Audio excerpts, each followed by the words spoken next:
Stage 1. The 120th minute whistle. You are sitting on the very edge of a couch you haven't actually leaned back into for over an hour. Your posture is rigid, your jaw is locked tight. The fabric under your palms is damp with sweat you didn't realize your body was producing. The television illuminates your dark living room in harsh, flickering flashes of stadium green and white. You are breathing shallowly, subconsciously syncing your air intake with the exhausted men on the screen who are dragging their broken bodies across the grass. The referee checks his watch. He raises a plastic whistle to his mouth. That sharp, shrill sound cuts through the broadcast audio, pierces the silence of your room, and rings in your ears. 3 short blasts. It is over, but absolutely nothing is decided. The sudden absence of the ticking clock does not bring relief. It brings a terrifying vacuum. 120 minutes of careful strategy, of calculated formations, of overlapping runs and tactical fouls, all of it is instantly rendered obsolete. You watch the players collapse onto the pitch, their chests heaving, their faces hollow masks of pure dread. You mirror them. You press your palms against your thighs and feel the uncontrollable tremor in your fingertips. You are thousands of miles away from the stadium, yet your heart rate is matching the tempo of a man about to step into an execution chamber. The beautiful game has just ended. The psychological torture is about to begin. You cannot look away, even as your stomach drops at the realization of what comes next. Stage 2. The huddle. The camera cuts to a wide angle of the pitch.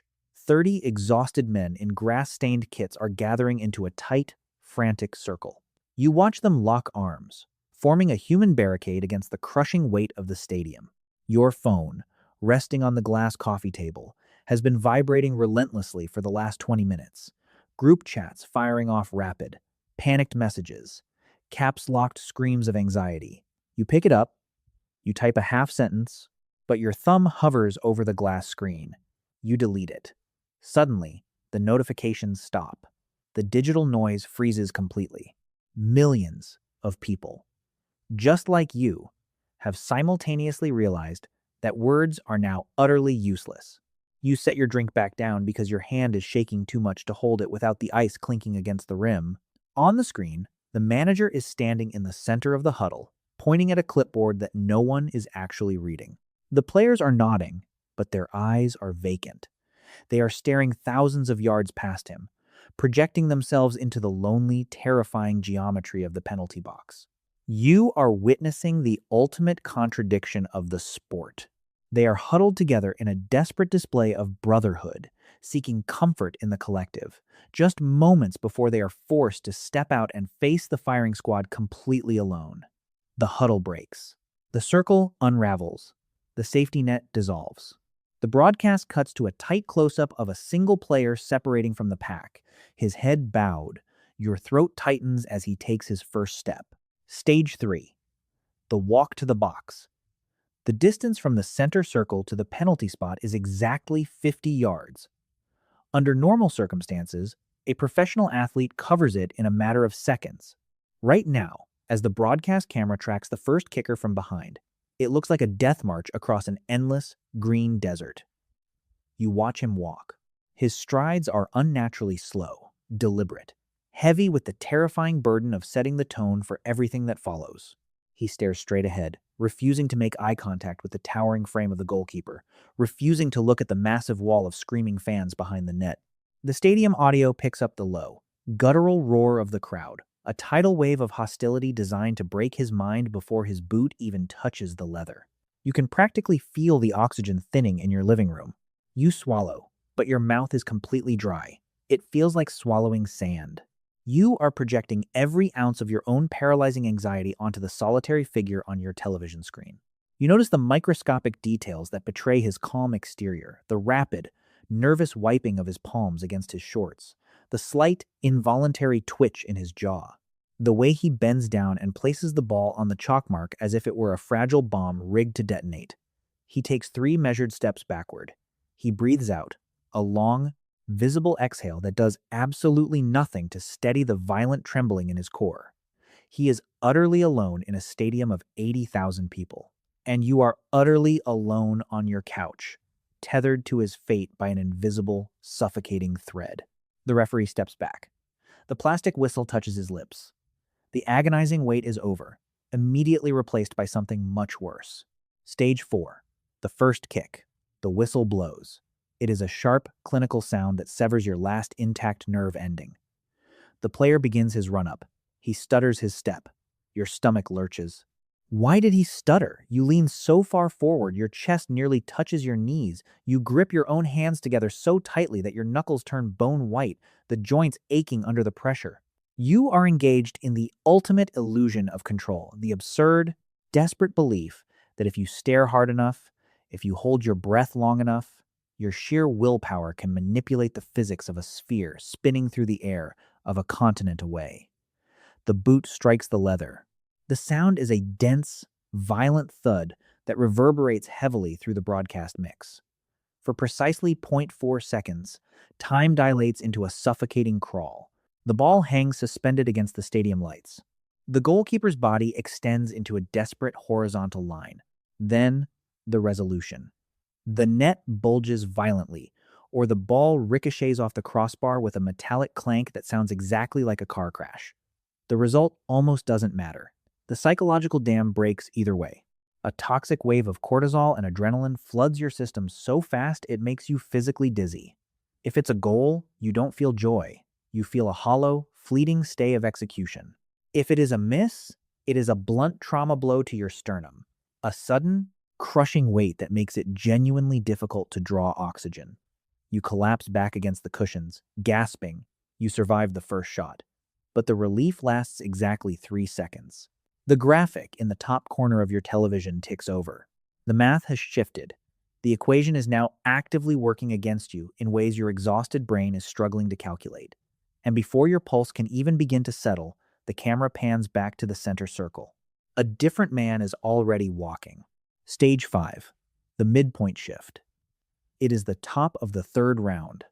The psychological toll has entirely bypassed your rational mind and infiltrated your basic biology. You realize, with a sudden and alarming clarity, that you can no longer remain seated. The cushions of your couch feel as though they are actively burning you. You stand up. Your legs are bizarrely heavy, flooded with phantom lactic acid as if you had just sprinted the full length of the pitch yourself. You begin to pace. 5 steps to the edge of the living room rug. Pivot. 5 steps back. The static friction of your socks against the carpet is the only grounding physical sensation you have left in the world. You press 2 trembling fingers against the pulse point on your neck. It is hammering with a frantic, irregular rhythm that genuinely scares you. You are a healthy adult, standing safely inside your own home, yet your cardiovascular system is responding exactly as if you are being actively hunted by a predator. You glance sideways at the screen.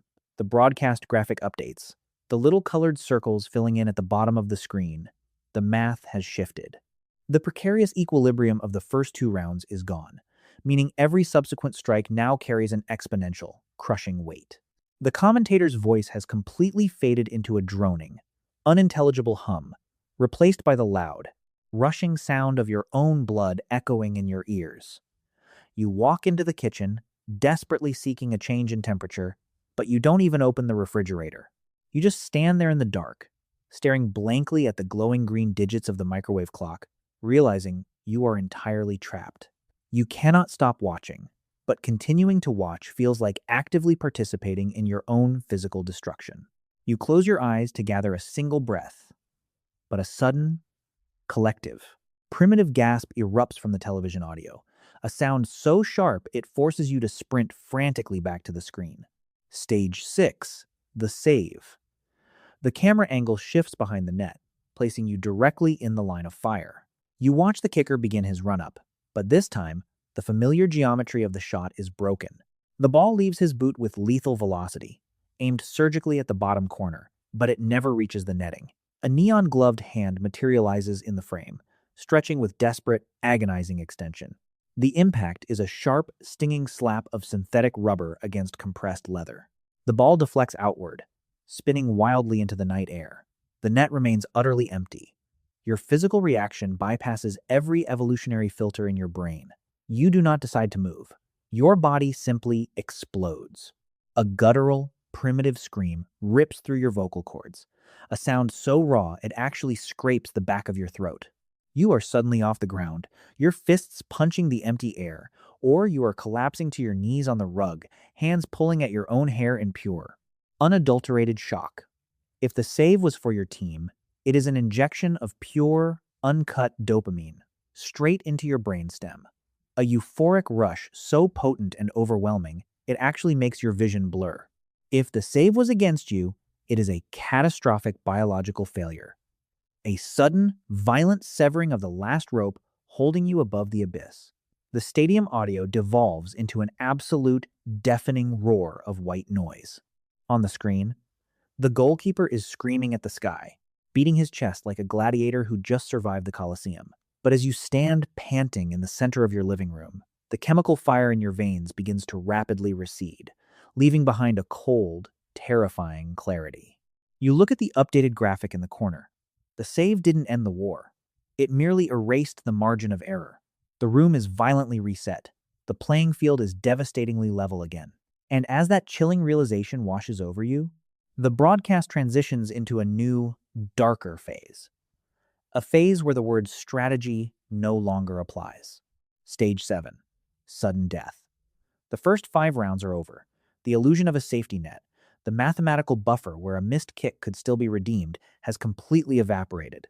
The broadcast flashes a new, terrifying graphic. Sudden death. The rules of engagement have fundamentally changed. You are no longer watching a sport. You are participating in a game of psychological Russian roulette. The strategy is dead. The pre-planned analytics are useless. It is pure, agonizing survival stripped down to its most primitive form. You are standing with your hands clasped behind your head, your fingers digging so hard into your own scalp that it actually hurts. You watch as a center back begins the long walk to the spot. He is a defender, a man whose entire career is built on destroying plays, not finessing them. He was never supposed to take a penalty. He looks completely terrified. His terror amplifies your own until it becomes a physical weight bearing down on your chest, making it genuinely difficult to expand your lungs. The air in your living room feels unnaturally hot, thick, and completely devoid of oxygen. Every time the whistle blows, you know with absolute horrifying certainty that a single mistake will instantly end the tournament, end the summer, end the dream. You are trapped in a grueling loop of temporary survival. They score. You breathe for exactly 30 seconds. Then you brace for the retaliation. Miss. And the world ends. The pendulum swings back and forth, growing heavier, more lethal with every single rotation. You watch the boot strike the ball. You watch the net bulge. You survive. But survival in sudden death is a unique kind of curse, because all it buys you is the right to endure the terror all over again. The tension coils tighter, demanding a resolution, until the relentless math of the shootout finally forces an ultimate breaking point. Stage 8, the match point. The calculation is done. The margins have completely vanished. You look at the television screen and your vision shifts, blacking out the peripheral details of your own room until the only thing left in existence is that little glowing box. The graphic flashes a stark, definitive color change. If this ball crosses the line, it is over. If the keeper keeps it out, it is over. Everything that has transpired over the last 4 years, the grueling qualifiers, the tactical debates, the endless months of anticipation, the absolute emotional investment of millions of people has been violently compressed into a single, agonizing swing of a boot. The world goes completely, mathematically, dead quiet. The stadium noise on the broadcast seems to drop into a low, muffled frequency, matching the sound of your own blood thumping heavily in your temples. You aren't pacing anymore. You have frozen mid-step in the center of the room, one hand gripping the back of a chair so tightly your wrist aches. Your mouth is entirely devoid of saliva. You try to swallow, but you can't. You are staring at the kicker's face in a tight close-up, watching the way the sweat tracks down his cheek, watching his eyes dart toward the corner of the net. He knows. You know. The entire planet knows. This is the exact moment where a human being is either immortalized or broken forever. The referee raises the whistle. The silence in your chest grows so loud it feels like it's going to burst. The run-up begins. Stage 9. The immediate aftermath. The boot strikes the ball. The trajectory is decided. The net ripples, or the post shudders, or the keeper's gloves deflect the leather away. In that singular, violent fraction of a second, the universe completely splits in two. The tension that has been suffocating you for the last 2 hours doesn't just fade. It snaps like an industrial steel cable under too much strain. The physical reaction is involuntary and completely bypasses your conscious brain. If it is a victory, your living room erupts into a scene of absolute primal chaos. You are screaming words that make no sense, jumping, colliding with the coffee table, tears, suddenly hot on your face because your nervous system literally has no other biological mechanism to purge the lethal dose of adrenaline in your blood. The television audio peaks into a distorted, beautiful roar of a stadium losing its collective mind. But if it is a loss, the silence is a physical weapon. It is a heavy, crushing vacuum that immediately sucks all the remaining oxygen right out of your lungs. You don't scream, you just stand there. Your hands slowly slide off the back of the chair, hanging uselessly at your sides. You watch the opposing team sprint across the grass, their bodies piling on top of each other in a frantic mountain of ecstasy, while your players collapse onto the turf, burying their faces in their shirts to hide their weeping. The broadcast continues, but you are entirely detached from it now. The world outside your window is exactly the same as it was 3 hours ago, but everything inside your chest feels like a hollow, devastated ruin. You pick up the remote, you press the red power button. The screen clicks black. The room goes dark, but the image doesn't fade. It burns itself permanently into your retinas.